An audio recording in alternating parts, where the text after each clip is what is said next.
everyone, welcome to the Gradbury Academy to Social Media Marketing 101. This is your instructor Iba Masood, and today we'll be discussing about how to build and manage a brand's social media presence with this beginner course. And this is lesson 1, where we'll be discussing more on how to plan and select your social network presence from the multitude of social networks that are available today. Basically, this course is best for students and fresh graduates that are looking to enter into the field of social media, no matter what degree you've completed or are currently completing in college. And it's also best for entrepreneurs that are looking to start their own businesses and brands and would like to market them using social media marketing methods. And of course, also for seasoned working professionals that are looking to learn more about the exciting world of social media. So let's begin. So this is lesson 1.1, and we start off with an introduction to social media planning and strategy. When we look and compare between traditional and new forms of marketing, we see that traditional marketing utilizes direct selling, TV, radio, billboards, print materials, and collateral. So it's more commonly referred to as push marketing. So if we really look at the brand on one side and consumer on the other, we see that the brand is really pushing their products onto the consumer. So it's in a lot of ways it's one directional. And again, but then if we compare and look at digital marketing, which basically utilizes electronic devices such as laptops, tablets, and mobiles, and digital marketing encompasses internet marketing, so SEO, SEM, online advertising, and social media. So for those of you that are also considering taking the digital marketing courses, do remember that social media is a branch of the umbrella of digital marketing, basically. And you can consider digital marketing to be the parent and social media to be the child. So social media is commonly associated with pull marketing.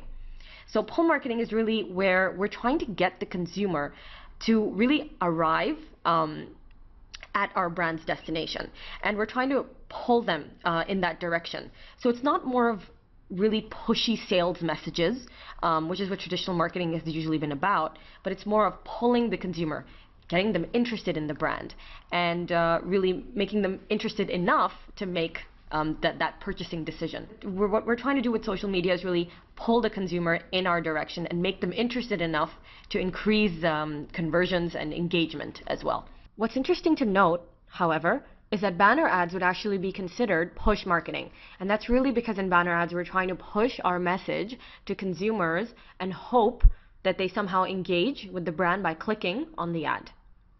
Now, some of the differences to consider between traditional and digital marketing are in terms of costs and budgets, overall reach, and of course, brand experiences.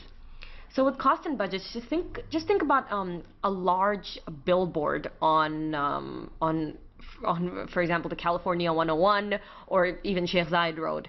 That large billboard will probably cost upwards of $50,000. And what we're seeing here is that costs and budgets are becoming lower and lower with digital marketing and social media, in the sense that you can implement a full-scale campaign without having to use a very large budget.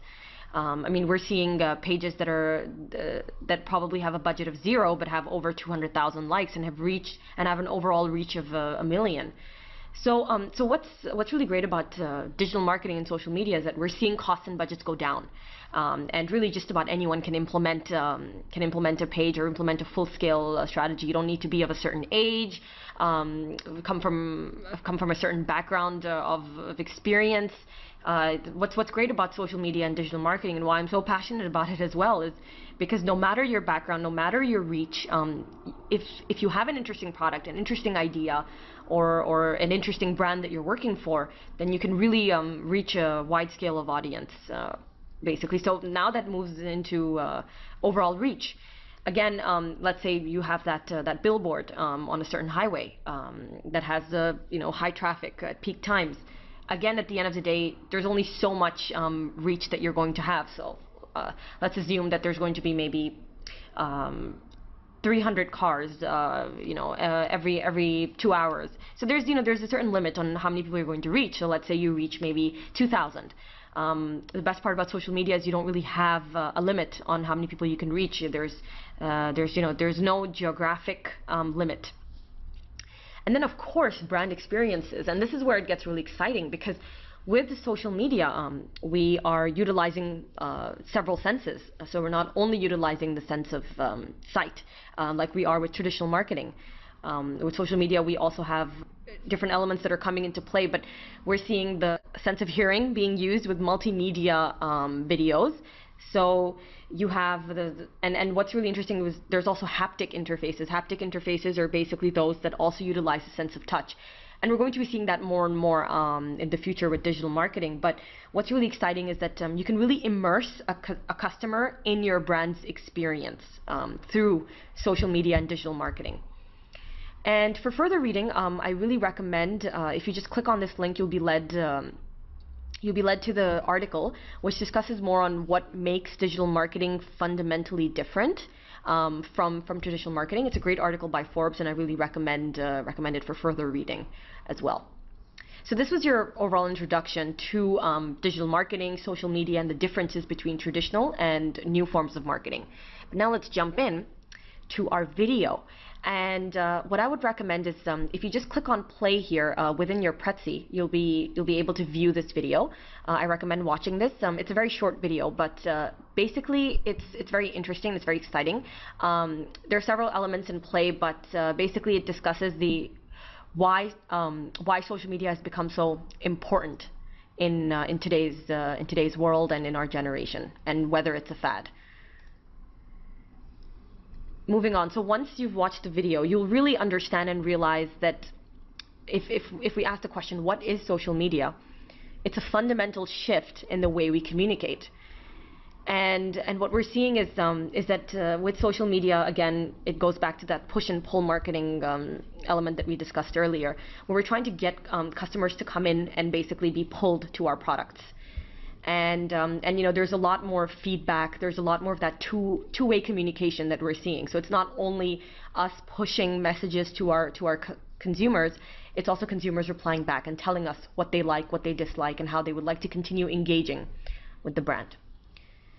So consider this: a 9-year-old's cardboard arcade. So a 9-year-old, his name is Caine. He started a small cardboard arcade. So basically, it's an arcade made of cardboard boxes. So imagine this: he's a 9-year-old. Actually, let's imagine a street. You're walking by, you see this garage, and what's really interests you and piques your interest is that there's firstly a long line outside to get into the garage, and what you also see is that it's basically an arcade, and the arcade itself, the games, they're made of cardboard boxes. And within each cardboard box, you have, I mean, you know, traditional games like Pong, but also several others. And you know, it's just so exciting, and it's great to see. The reason why I'm using this as an example is, I mean, he's a 9-year-old, and now he has over 131,000 likes on his Facebook page. He had a $0 budget. Obviously, he's 9. All he did was he used a couple of cardboard boxes, and through his imagination and creativity, he created this arcade. And you know, again, we're seeing that all barriers of age, race, and capital are being torn down with social media. I mean, you don't need those hundreds and thousands and millions of dollars really to have a campaign. And you know, they created this great video on Caine's arcade. It went viral, and then he started you know, all the pages and events that they have on Facebook. And you know, and what's great is that he's extremely popular now in his neighborhood, and not only that, but all over the world. So here's a quote from the video that you've watched, and basically it's not really, we don't have a choice on whether we do social media. The question really is how well we do it. And you can watch the video once you've ended the lesson. But it's really a great quote, which shows that that no matter what major we're from, what we studied in college, or what our current background is in terms of our professional experience, we're going to see that it's going to become more and more important for us to become social media literate and understand also about digital marketing as well. So just to move on, here's actually a screenshot of the Facebook page of Caine's Arcade. And basically, you can actually visit his site, cainesarcade.com.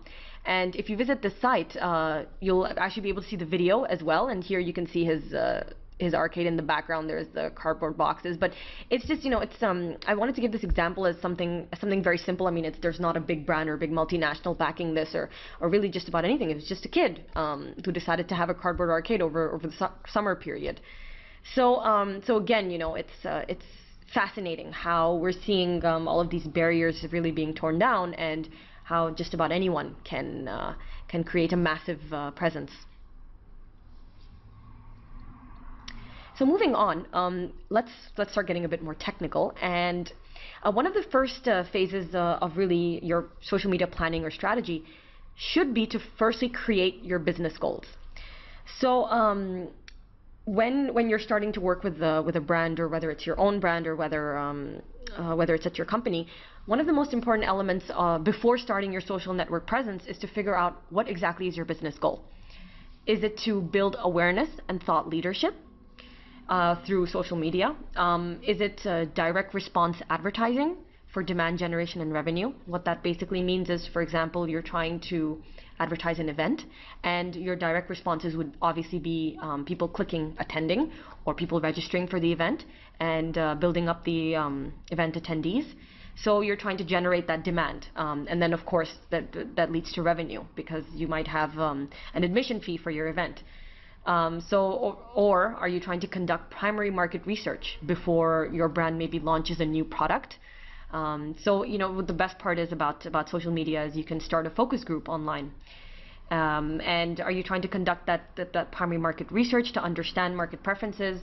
Or perhaps are you even trying to conduct customer service for customer satisfaction and reputation management? So this might be that you're trying to create a separate social network presence just for customer service.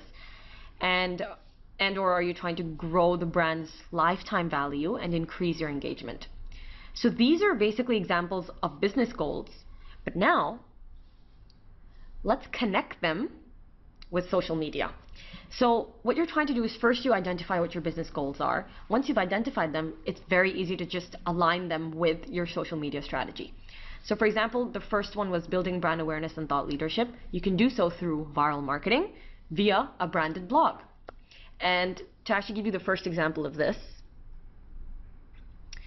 is a perfect example of a branded blog. So this is by Bill Marriott, who's the CEO of Marriott Hotels, and he's actually talking about in one of his blog posts, he discusses how he stepped down as CEO.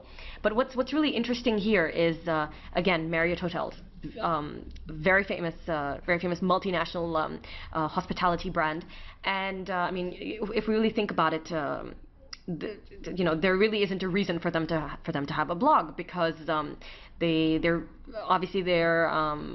they've been around for a very long time, and they're a very well-established brand. But again, you see here that this is how they're trying to build thought leadership in their hospitality space. So for example, if I am a follower of Bill Marriott and I continuously read his blog posts for whether it's inspiration or just information on the hospitality industry, but what will happen is that Marriott will become top of mind. And so at the end of the day, when the next time I book my hotel reservation and I'm trying to pick between Marriott and, for example, Radisson, most likely I will go with Marriott. This is really what what's great is that again, Marriott is going beyond just having a boring corporate blog, which is like just pushing the Marriott brand. Here, as you notice, it's very limited branding, and what it's focusing on is the CEO's message. So he's really trying to, he has a book as well, but and it's very similar to what Richard Branson of Virgin Group does as well. And it's not only about just building the corporate brand, it's also about building the personal brand. But what's great here is that you feel this personal connection, really. You have his autograph on the site as well, and when the CEOs or whenever managing directors are very active on Twitter, you can also consumers or customers can even send inquiries, or obviously it's up to them to respond or not. But what's great here is that it's not a very corporate blog, or it's not really pushing the corporate brand. But again, what they're really trying to do is, if we go back, they're really trying to build that thought leadership around his personal brand. Then, of course, we have direct response advertising Before actually I move on, I'd just like to mention that we have a separate course on blogging.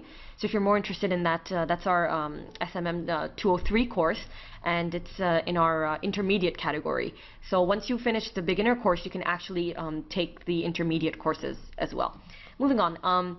Direct response advertising for demand generation. Again, I mentioned what this was earlier in terms of events, but here you can see you can trigger a direct response via registration for an event through Eventbrite, Meetup, Twitter, and other channels. We talk more about Meetup later on in the course, but let me just give you an example of Eventbrite. So we at Gradbury, we had a Future Leaders event. It was basically a graduate recruitment seminar, and we had HR professionals from around the region attend the event to learn about best practices on recruiting graduates. And what we did was we actually wanted to have our event on Eventbrite. And what's really great about Eventbrite is that it centralizes all of your event registrations and your RSVPs. And also, once an attendee has RSVP'd, has clicked on RSVP, it's very easy and it's very simple. Basically, what happens is that it generates a ticket, and then they can download that ticket onto their iPad or mobile and show it at the event. And it's as simple as that. So Eventbrite is great because you can have an event landing page up in seconds, literally. I mean, I believe this took about 40 seconds to create. And what's great is that, again, you can share this event page on social media. So we can share this on Facebook, on Twitter, and gain even more attention and awareness around the event. So it's great because there's a centralized location. Plus, people that go on Eventbrite and click on current events happening in Dubai will be able to see your event, or whether it's Dubai, whether it's San Francisco, wherever you might be. You'll actually be able to see your potential attendees will be able to see the event on their landing page when they're on their homepage on Eventbrite. So again, this is just another example of how you can align your business goal with social media. Let's go back and look at the third. So one of the very common reasons why people come on social media, and this is actually what happened with us as well at Gradbury. To give you a personal example, when we first started out at the very beginning, when we needed validation for our idea, and we talk more about validation as well in this course, but we needed validation. Basically, validation would be when we wanted to find out whether we had a market for the idea, whether customers were interested in what we wanted to do. So whether it was when we first launched the website or even when we first launched our courses, we actually use social media as a tool for product development. So we got customer feedback through Twitter. We posted surveys on Twitter, Facebook as well. And of course, there's also Quora. So Quora is lesser, it might be lesser known than Facebook or Twitter, but is an extremely helpful tool. So let's move into Quora. There we go. So here, it's basically Quora.com, and this is actually a snapshot of homepage, my homepage, and that basically I see whenever I log on. But it's great because you can literally write and request reviews for products, and not only that, but you can also post questions, most importantly. And let's say that, for example, you're entering a new market, you're trying to find out who's the market leader in that category. You can literally just post a question, and you will have experts answering that question, and you can interact with industry professionals as well. So it's very useful, really, and it's a fantastic tool because it's basically like crowdsourced question and answering, and there's just anytime you even search within an industry, you can find questions other people have posted and answers to those questions as well. So I really recommend using this tool, specifically when you're trying to look into customer development. All right, so you can use social media as a tool for customer feedback through surveys, but you can also use social media as a customer service tool for customer satisfaction and reputation management. And this can really be performed via microblogging platforms such as Twitter or Facebook pages and messaging. It's very convenient, basically, to message your product or service provider via Twitter or Facebook anytime you experience any outages in service. And of course, there's also social CRM to grow the brand's lifetime value and increase engagement. Social CRM is basically social customer relationship management. And you can also add these tools and systems along with your existing social media channels in order to really measure and keep track of all of the customer inquiries that are coming through social media. So just to give you an example, a quick one. Here we can see the Etisalat is a telecom provider in the UAE, and here is really their customer care Twitter page. So they've created a Twitter channel specifically for this reason. And just as a personal example, I can tell you that whenever I call them, I don't receive a fast enough response as I do, for example, on Twitter. So this is what's happening really. It's so much faster anyway. I mean, if you think about it, as a customer, would I rather find their phone number and then call and then wait to be heard, or do I just send a quick tweet on Twitter? So it's very convenient for your customers if you have a customer care channel. Plus, you can also align this with your customer relationship management tool, whatever you decide to use, whether it's Salesforce or anything else. But you can align it with that, and then you can keep track of queries in a better manner than you can over the phone. So I really recommend using these tools. So let's move on.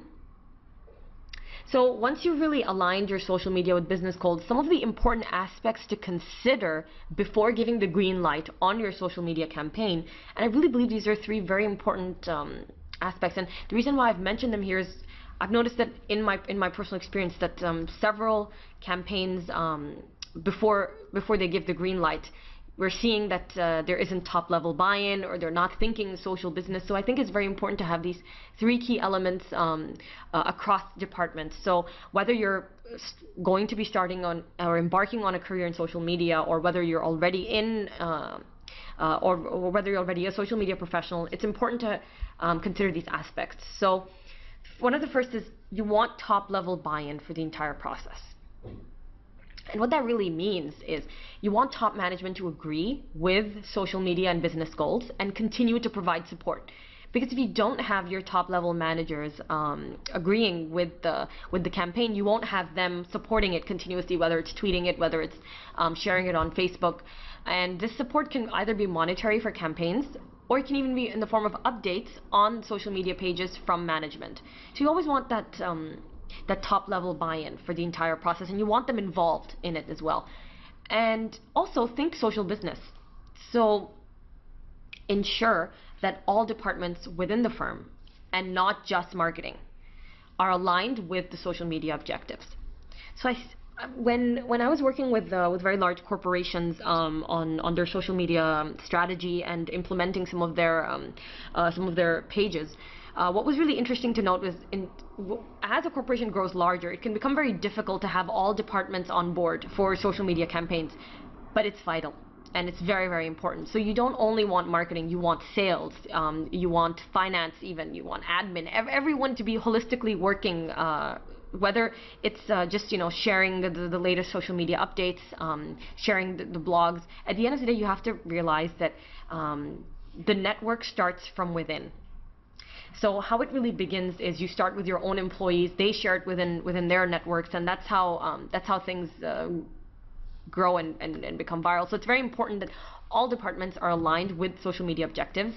All functional teams are working together holistically as well to add value.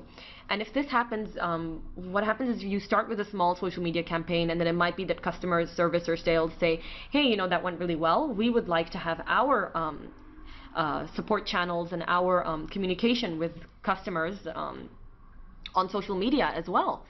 And then of course, step 3, knowledge is key. So all employees, major clients, and managers should be aware of current social media campaigns to ensure that they can follow, comment, and share these key messages.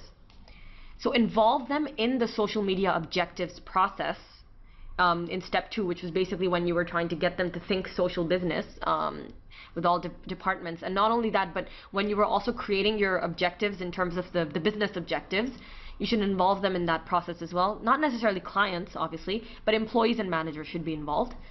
And at the end of the day, the more involved a person is, the more likely they will be to share the messages in your campaign. So you don't want to send a generic newsletter out to the whole company that, okay, this is the campaign that's happening, you guys should join and share our messages. No, you want to involve them from step one. So when you're actually starting your campaign, whether, for example, we see this quite often in the States, fab.com and some of the e-commerce startups, they're very active on involving the whole business, all departments.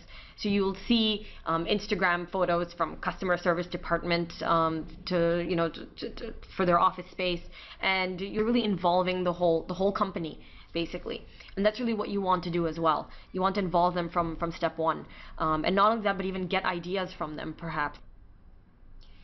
So it's important that basically you start off by considering these three aspects before giving the green light on your campaign.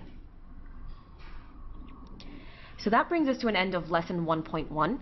In 1.2, we'll be talking more about selecting your social presence, an introduction to LinkedIn and YouTube. Please switch over to the next video to watch lesson 1.2. And of course, if you have any questions till this point, as you know, you can post them on the Gradbury Academy course group or even send us an email. Thank you, and see you in lesson 1.2.